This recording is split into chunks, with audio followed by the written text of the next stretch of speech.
নমস্কাৰ প্ৰিয় বন্ধু বান্ধৱীসকল শত্ৰু মিত্ৰ যাৰে নাম লৈ আপুনি এই উপায়টো কৰিব তেওঁৱে আপোনাক ভাল পাবলৈ ল'ব আপোনাৰ কথা মতে তেওঁ উঠা বহা কৰিব আপোনাক দেখিলে আপোনাৰ মুখলৈ চাই মূৰ তুলি কথা ক'ব নোৱাৰিব মাত্ৰ শ্ৰী বিষ্ণুৰ নামত এটা মন্ত্ৰ উচ্চাৰণ কৰি সেই উপায় কৰা বস্তুটো আপোনাৰ লগত ৰাখক আপোনাক দেখিলে মানুহে আপোনাৰ প্ৰতি আকৰ্ষিত হ'ব আৰু আপোনাক লগ পাবলৈ চেষ্টা কৰিব এই উপায়ৰ দ্বাৰা শত্ৰু মিত্ৰ সকলোৰে মন জয় কৰিব পাৰিব এই উপায়ৰ দ্বাৰা মানুহৰ মন জয় কৰাটো একেবাৰে সহজ হৈ পৰে আপুনি হয়তো কেতিয়াবা দেখিছে মানুহজনে বা মানুহগৰাকীয়ে দেখাটো ইমান সুন্দৰ নহয় তেওঁ কোনো ধৰণৰ বিশেষ গুণো নাই বা তেওঁৰ কথা বতৰাৰ মাজতো বিশেষ ৰস নাথাকে কিন্তু তেওঁক প্ৰথমবাৰ দেখাৰ পাছতেই আপোনাৰ কেতিয়াবা সেই মানুহজনক লগ পোৱাৰ দৰে লাগে তেওঁ যেন আপোনাৰ কোনোবা আপোন মানুহ আপুনি যেন তেওঁক আগতে দেখিছে বা লগ পাইছে এনে কিছুমান ভাৱৰ সৃষ্টি হয়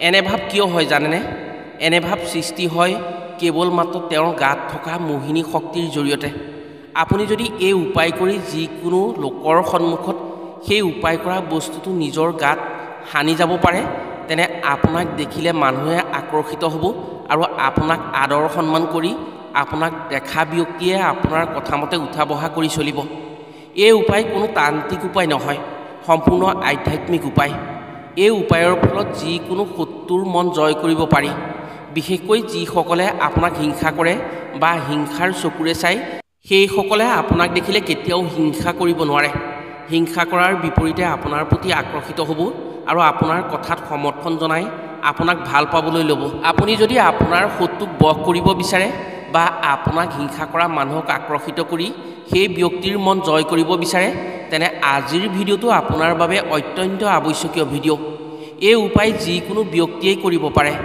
পুৰুষ মহিলা সকলোৱে কৰিব পাৰে এই উপায় গতিকে আজিৰ ভিডিঅ'টো যদি আপুনি সম্পূৰ্ণকৈ চাই তেনে নিশ্চয় উপকৃত হ'ব পাৰিব সমুদ্ৰ মন্থনৰ ফলত বিষ আৰু অমৃত দুয়োবিধেই ওলাইছিল দেৱাদিদেৱ মহাদেৱে বিষ প্ৰাণ কৰিছিল আৰু অমৃত দেৱতাসকলে প্ৰাণ কৰিছিল কিন্তু যেতিয়া অমৃতৰ উৎপন্ন হৈছিল সেই সময়ত অমৃতৰ কলহলৈ দৈত্যই পলায়ন কৰিছিল মহাপৰাক্ৰমী দৈত্যই দেৱতাৰ মাজৰ পৰা যেতিয়া অমৃত লৈ পলায়ন কৰিছিল তেতিয়া দেৱতাসকল বৰ চিন্তিত হৈ পৰিছিল সেয়েহে ভগৱান শ্ৰীহৰিয়ে দেৱতাসকলক ৰক্ষা কৰিবৰ বাবে নিজে মোহিনী ৰূপ ধাৰণ কৰি দৈত্যৰ মাজত প্ৰৱেশ কৰিছিল বিষ্ণুৰ মোহিনী ৰূপত ত্ৰিজগতক আকৰ্ষিত কৰিছিল আৰু চতুৰ দৈত্য সমাজে যেতিয়া মোহিনীক দেখা পাইছিল তেওঁলোকে সকলো কথা পাহৰি গৈছিল মোহিনীৰ প্ৰতি আকৰ্ষিত হৈছিল আৰু একেথৰে মোহিনীৰ ফালে চাই ৰৈছিল মহাপৰাক্ৰমী দৈত্যসকলে মোহিনীৰ কথামতেই উঠা বহা কৰিছিল সেই সুযোগতে মোহিনীৰূপী ভগৱান বিষ্ণুৱে দৈত্যৰ হাতৰ পৰা অমৃতৰ কলহ সৰুকৈ আনিছিল আৰু দেৱতাসকলক অমৃত পান কৰাইছিল ইয়াৰ পৰাই মোহিনী শব্দৰ সৃষ্টি হৈছিল আৰু তাৰ পৰাই মোহিনী মন্ত্ৰৰ সৃষ্টি হৈছিল বৰ্তমান সময়তো সেই মোহিনী মন্ত্ৰৰ প্ৰভাৱ এতিয়াও আছে যেনেকৈ মোহিনী ৰূপ ধৰি ভগৱান শ্ৰীহৰিয়ে দেৱদৈত্যৰ মন আকৰ্ষিত কৰি সকলোৰে মন জয় কৰিছিল আজিও সেই মন্ত্ৰ বা উপায় কৰি শত্ৰু মিত্ৰ সকলোৰে মন জয় কৰিব পাৰি মোহিনী মন্ত্ৰৰ সম্বন্ধ শ্ৰীহৰি বিষ্ণুৰ সৈতে আছে যদি আপুনি এই উপায় বা মন্ত্ৰ আপোনাৰ মনৰ ভুল বিচাৰধাৰাত ব্যৱহাৰ কৰে বা আপুনি কাৰোবাক বেয়া ভাৱত বশীকৰণ কৰিব বিচাৰে যদি আপুনি ভাবে কোনোবা এজন ব্যক্তিক বেয়া ভাবি নিজৰ চৰিতাৰ্থ পূৰণৰ বাবে বশীকৰণ কৰিব খোজে আৰু সেই ব্যক্তিৰ ক্ষতি হোৱাটো বিচাৰে তেনেকুৱা ক্ষেত্ৰত ভুলতো এই উপায় বা এই মন্ত্ৰ ব্যৱহাৰ নকৰিব এই উপায় আৰু মন্ত্ৰ দুপ্ৰয়োগৰ ফলত আপোনাৰ অনিষ্ট হোৱাটো নিশ্চিত হ'ব কাৰণ এই উপায় তান্ত্ৰিক উপায় নহয় সম্পূৰ্ণ আধ্যাত্মিক উপায় আধ্যাত্মিক উপায়ৰ ফল কেতিয়াও নেহেৰায় কিন্তু আধ্যাত্মিক উপায় আৰু মন্ত্ৰ দুপ্ৰয়োগ কৰিলে ইয়াৰ বিপৰীত ফলে নিজৰ ওপৰতে ক্ৰিয়া কৰে সেয়েহে যিসকলে এই উপায় কৰাৰ কথা ভাবে তেওঁলোকে যাতে বেয়া কামৰ বাবে এই উপায় বা মন্ত্ৰ দুপ্ৰয়োগ নকৰে এই উপায় আৰু মন্ত্ৰৰ প্ৰভাৱৰ ফলত আপুনি 10 মিনিটতে যিকোনো লোকক আকৰ্ষিত কৰি বশীকৰণ কৰিব পাৰিব বিশেষকৈ যিসকল লোকৰ লগত ব্যক্তিয়ে বা আত্মীয় কুটুম্বই বেয়া চকুৰে চায় বা হিংসা কৰে সেইসকলে এই উপায় বা এই মন্ত্ৰৰ প্ৰভাৱত সেই ব্যক্তিসকলৰ মন জয় কৰিব পাৰিব সেই ব্যক্তিসকলে তেওঁৰ প্ৰতি মোহিত হ'ব আৰু তেওঁক আদৰ স্নেহ কৰিবলৈ ল'ব প্ৰিয় বন্ধু বান্ধৱীসকল তেনে জানো আহক কি মন্ত্ৰ জপ কৰি কি উপায় কৰিব পাৰিলে শত্ৰু মিত্ৰ সকলোৰে মন জয় কৰিব পাৰি এই উপায় কৰা বস্তুটো কেনেকৈ ব্যৱহাৰ কৰিলে সকলোৰে আপোনাৰ কথাত উঠা বহা কৰি চলিব আৰু আপোনাক নজনাকৈ আপুনি একো নকৰাকৈ আপোনাৰ কথাত আকৰ্ষিত হৈ আপোনাৰ কথাৰ প্ৰতি তেওঁলোকৰ ভাল ভাৱৰ সৃষ্টি হ'ব। উপায়টোৰ কথা কোৱাৰ আগতেই আপোনাক এটি সৰু অনুৰোধ জনাওঁ, ভিডিঅ'টো যদি ভাল পায় তেনে এটা লাইক কৰাৰ লগতে কমেণ্ট বক্সত ভগৱান শ্ৰী বিষ্ণুক ভক্তি মনেৰে স্মৰণ কৰি জয় শ্ৰীহৰি বুলি লিখিবলৈ কেতিয়াও নাপাহৰিব। আৰু যদি আমাৰ চেনেললৈ প্ৰথম আহিছে তেনে চেনেলটো ছাবস্ক্ৰাইব কৰাৰ লগতে অন্য 10জনে উপকৃত হোৱাকৈ ভিডিঅ'টো শ্বেয়াৰ কৰিবলৈ অনুৰোধ জনালোঁ। মোহিনী শব্দৰ অৰ্থ হৈছে সন্মুখৰজনক আকৰ্ষিত কৰা। আপুনি আপোনাৰ ঘৰৰ সদস্যসকলক, আপোনাৰ শাহু, আপোনাৰ স্বামীক, আপোনাৰ পত্নী বা আপোনাৰ প্ৰেমিক প্ৰেমিকাক, আপুনি যিটো অফিচত কাম কৰে সেই কামৰ অফিচৰ বছজনক আপোনাৰ কামত সুখী যেতিয়া নহ'ব বা আপোনাক যেতিয়া ভাল নাপাব, আপুনি ভাল কাম কৰিলেও যদি তেওঁলোকে আপোনাৰ কথাত সন্তুষ্ট নহয়, সেই সকলোকে আপোনাৰ প্ৰতি আকৰ্ষিত কৰিবৰ বাবে বা আপোনাক সমৰ্থন কৰিবৰ বাবে এই প্ৰয়োগটো ব্যৱহাৰ কৰিব পাৰে। আপুনি সঁচা হৃদয়েৰে কাৰোবাক ভাল পায় কিন্তু সেইজনে আপোনাক কোনো গুৰুত্বই নিদিয়ে, সদায় আপোনাক অৱহেলাৰ চকুৰে চায়, তেনে ক্ষেত্ৰতো এই প্ৰয়োগটো কৰিব পাৰে। যদি আপোনাৰ ঘৰৰ সদস্যসকলে আপোনাক হিংসা কৰে তেতিয়াও আপুনি এই প্ৰয়োগটো কৰিব পাৰে। কিছুমান ঘৰত ঘৰৰ বোৱাৰীসকলক নিজৰ ঘৰৰ সদস্যসকলে অন্যায় বা হিংসা কৰে। শাহুৱে বিভিন্ন অজুহাত ধৰি ঘৰত অশান্তি কৰে। তেনে ক্ষেত্ৰতো তেওঁলোকৰ প্ৰতি নিজক আকৰ্ষিত কৰিবলৈ এই উপায় বা মন্ত্ৰ ব্যৱহাৰ কৰিব পাৰে। আপোনাৰ ব্যৱসায় বাণিজ্যৰ ক্ষেত্ৰত যদি আপোনাৰ লগৰ ব্যৱসায়ীসকলে আপোনাক হিংসা কৰে, কথাই কথাই মানসিকভাৱে আঘাত কৰি আপোনাক মনোকষ্ট দি থাকে, তেওঁলোকৰ মন জয় কৰি তেওঁলোকক আপোনাৰ প্ৰতি আকৰ্ষিত কৰিবৰ বাবে এই প্ৰয়োগ কৰিব পাৰে।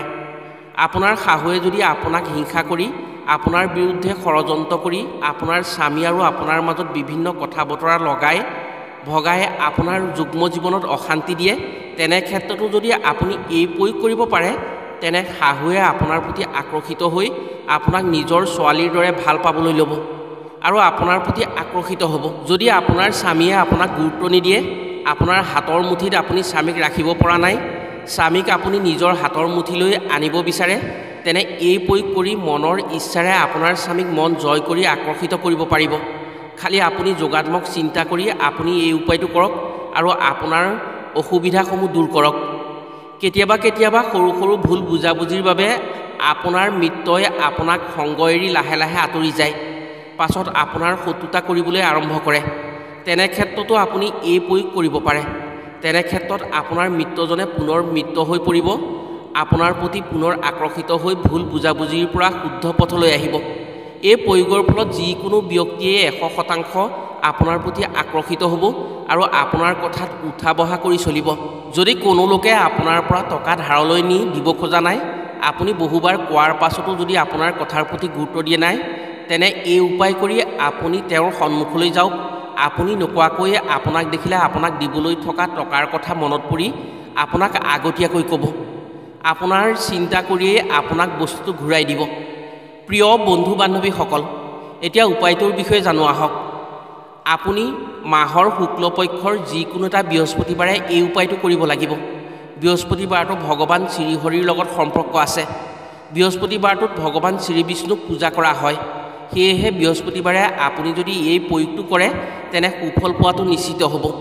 এই উপায়টো আপুনি ৰাতি কৰিব লাগিব। সূৰ্যৰ পোহৰত এই প্ৰয়োগ কৰিলে কেতিয়াবা নিষ্ফল হোৱাৰ পৰিলক্ষিত হয়। বৃহস্পতিবাৰৰ দিনা আপুনি সন্ধিয়া স্নান কৰিব। স্নান কৰি ৰঙা বা হালধীয়া বস্ত্ৰ ধাৰণ কৰিব। আপুনি তাম, ৰূপ বা পিতলৰ এটা পাত্ৰ ল'ব। সেই পাত্ৰটোত অলপ কেশৰ আৰু অলপ হালধি গুড়ি ভৰাব। সেইখিনি মিহলাই এটা পেষ্ট কৰি ল'ব। এটা কৰ্পূৰৰ টুকুৰা পিচি গুড়ি কৰি ল'ব। সেই কৰ্পূৰখিনি সেই পাত্ৰটোত ভৰাই দিব। ইয়াৰ পাছত 3টা তুলসী পাত পিচি তাৰ ৰসখিনি সেই পাত্ৰটোত ভৰাই দিব। লগতে অলপ গংগাজল দি পাত্ৰটোত ভৰাই ভালদৰে মিহলি কৰি ল'ব। তাৰ পাছত ভগৱান শ্ৰী বিষ্ণু বা মূৰ্তিৰ ওচৰলৈ গৈ আপুনি অকণমান গংগাজল ছটিয়াই সেই মূৰ্তিখন বা ফটোখন শুদ্ধ কৰি ল'ব।